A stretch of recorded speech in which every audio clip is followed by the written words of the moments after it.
Di saat semua orang nyuruh kamu untuk jangan menyerah, hari ini aku mau bilang kenapa kamu harus menyerah. Kamu penasaran? Kita bahas pembahasannya. Oke, selamat datang teman-teman. Hari ini kita bakal ngebahas tentang satu pendapat yang saya pegang yang kayaknya bakal bertentangan dengan banyak orang, tapi aku pengen cerita aja. Jadi tahun 2014 atau 13-14 aku merantau di sebuah kota. Kemudian aku bersama dengan teman-teman bikin sebuah bisnis ya. Kita dulu bangun sebuah bisnis pecel lele. Waktu itu aku sangat menggebu-gebu banget ya. Sangat menggebu-gebu sekali dengan sebuah ide, sebuah gagasan menjadi seorang entrepreneur, menjadi seorang businessman, menjadi seorang pedagang, dan terlebih lagi menjadi orang yang kaya. Sampai pada suatu saat kita tuh bisnis jalan, laku, tapi ada masalah yang ngebuat aku jadi gak nyaman. Yang pertama tuh bisnis pecel lele, aku harus bangun pagi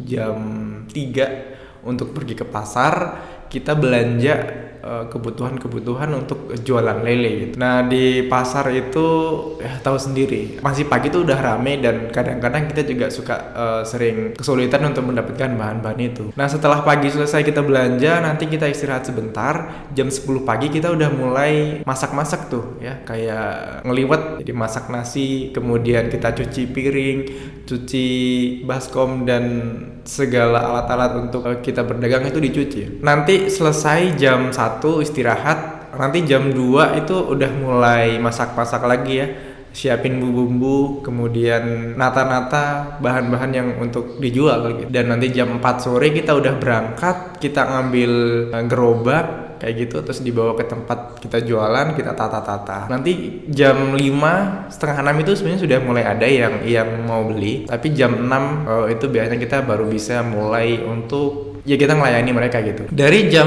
6 sampai juga jam 8 itu rasanya nggak bisa berhenti, karena di jam-jam itu rame-ramenya orang belanja, orang beli, orang makan. Nanti mulai rame lagi dari jam 10 sampai jam 11. Dan jam 12 kita baru selesai packing. Dari jam 12 itu kita packing, pulang, dan kita istirahat. Nanti jam 3 udah bangun. Waktu itu aku ngerasa kayak capek banget ini ya. Capek banget karena dari jam 12 tidur sampai jam 3. Pokoknya dalam 24 jam itu kayaknya istirahat tuh nggak cukup aja. Dan dulu itu aku tertekan dengan ingin membuktikan bahwa aku bisa menjadi orang yang sukses karena terlalu banyak orang yang menyakiti hati gitu ya, suka menghina karena ya aku selalu kesulitan dalam segi ekonomi gitu. Pengen buktiin bisa beli HP mewah, pengen bisa beli baju mewah, kendaraan mewah, segala macam hal yang ya aku berhasil gitu. Cuman pada saat itu aku ngerasa kayaknya aku benar-benar nggak bisa happy menjalanin kehidupan ini, nggak bisa happy jadi seorang pedagang. Dan akhirnya aku menyerah untuk tidak lagi membuktikan bahwa aku bisa gitu. Aku terima bahwa aku adalah orang yang gagal gitu. Dan ketika aku menyerah itu adalah sebuah keputusan terbesar, sebuah keputusan yang paling luar biasa mengubah hidupku malah gitu. Ketika aku menyerah itu bukan berarti kehidupan langsung hancur begitu saja ya. Waktu itu aku menyerah, dan ya aku tuh nggak suka jualan pecel lele itu, nggak suka. Dan semua itu aku lakukan hanya untuk membuktikan kepada orang bahwa aku bisa gitu. Dan aku menyesali kayak kenapa aku dulu itu harus bekerja atau berbisnis atau menjalani hidup itu demi untuk membuktikan apa omongan orang lain gitu. Jadi bukan untuk membahagiakan aku sendiri, tapi membahagiakan orang lain gitu. Itu adalah satu hal yang bodoh gitu. Aku pikir dulu itu. Dan ya akhirnya aku mulai meninggalkan kehidupan entrepreneurship, jadi seorang pengusaha. Dulu tuh teman-temanku tuh kebanyakan pengusaha, dan aku ingin membuktikan diri bahwa aku juga bisa jadi pengusaha, tapi pengusaha bukanlah, it's not my thing gitu. Akhirnya aku meninggalkan kehidupan itu dan kembali lagi menjadi manusia biasa-biasa aja gitu. Manusia yang gak terlalu ambisi, manusia yang gak terlalu bekerja keras, manusia yang pengangguran bahkan waktu itu. Tapi menganggurnya aku itu bukan berarti menganggur karena karena malas bekerja atau karena malas saja, tapi karena capek dengan kehidupan, dengan tuntutan teman-teman, sahabat, saudara, orang tua gitu. Bahkan ya orang tua gak pernah menuntut sih, tapi kalau kita ini masih muda tapi menganggur ya orang tua itu yang paling tertekan lah. Orang tua kita dianggap jadi orang tua yang gagal gitu. Jadi secara tidak langsung kita ingin membuktikan kepada orang-orang bahwa orang tua itu kita tuh nggak gagal mendidik kita gitu. Tapi mungkin itulah yang kalian rasakan kalau misalkan kalian adalah sedang mengejar mimpi mungkin dan sedang menggebu-gebu dan selalu mencari motivasi untuk menguatkan kamu bahwa kamu tidak boleh menyerah. Di sini ya ada kalanya kamu harus menyerah loh. Orang selalu bilang gini, kalau kamu mau mengejar mimpimu, kamu akan gagal dan bangkit lagi, gagal dan bangkit lagi. Cuman yang orang lupa itu sebenarnya gagal seperti apa ya gitu. Yang bakal kita terima itu gagal seperti apa? Ya segala macam hal gagal. Gagal untuk mengejar mimpi ya. Gagal membuktikan apa kata orang lain itu, it's okay gitu. Menurutku itu adalah bagian proses. Jadi gagal yang dimaksud ya seperti ini. Kamu tidak berhasil menjadi seorang pengusaha, ya nggak apa-apa, itu gagal. Dan kamu bakal bangkit lagi. Bangkit laginya tuh tapi bukan dengan pemikiran yang sama. Kamu harus bangkit dengan pemikiran yang berbeda. Seperti tadi aku berusaha terus gagal. Tadinya pemikirannya ingin membuktikan kepada orang lain, tapi sekarang aku bangkit lagi, tapi nggak untuk membuktikan, tapi pengen untuk ngebikin ya aku berbahagia aja dengan apa yang aku miliki. Jadi setelah waktu itu aku gagal jadi seorang pembisnis, kehidupanku itu gak jelas banget. Kerjaanku setiap hari hanya membaca novel ya waktu itu. Aku membaca novel, kemudian aku ngebaca berita bola ya, aku suka banget bola waktu itu.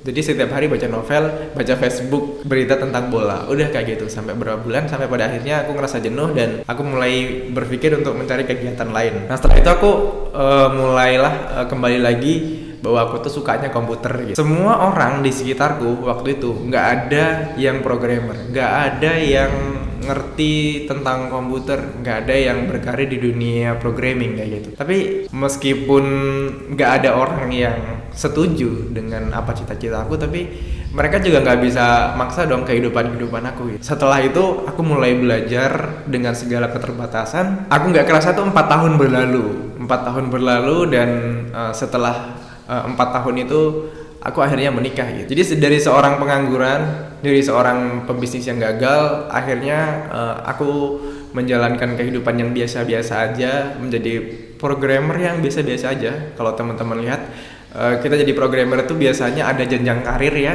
Di kantor itu ada penilaian, kemudian pokoknya teman-teman tuh rasanya kayak mengejar banget itu kesuksesan dalam karirnya. Tapi aku enggak. Ketika aku masuk dalam sebuah perusahaan dan di situ terlalu menggebu-gebu mengejar-ngejar karir, aku malah resign dari tempat itu dan pindah ke tempat lain yang di situ nggak ada yang namanya mengejar karir gitu. Semuanya bekerja bersama-sama untuk menyelesaikan sebuah permasalahan. Udah, itu yang membuat aku menikmati hidup, menyelesaikan masalah, tapi bukan mengejar ambisi gitu. Nggak tahu sih. Ini apa ya? Aku nggak nyangka banget, hanya keputusan yang gimana. Ketika kita tuh nggak peduli lagi dengan kehidupan, semuanya itu datang, semua kemudahan itu datang. Jadi dari video ini mungkin ada teman-teman yang datang ke YouTube aku dan mungkin kalian ingin mencari motivasi dari aku, tapi ada kalanya untuk kita tuh berhenti dan benar-benar ngerjain sesuatu yang bikin kita senang, yang bikin kita happy. Semua orang punya pendapatnya masing-masing, tapi ini adalah sudut pandangku yang unik yang mungkin kalian bisa terima dan kalian juga bisa tidak terima. Tapi yang jelas hidupku sebenarnya biasa-biasa aja.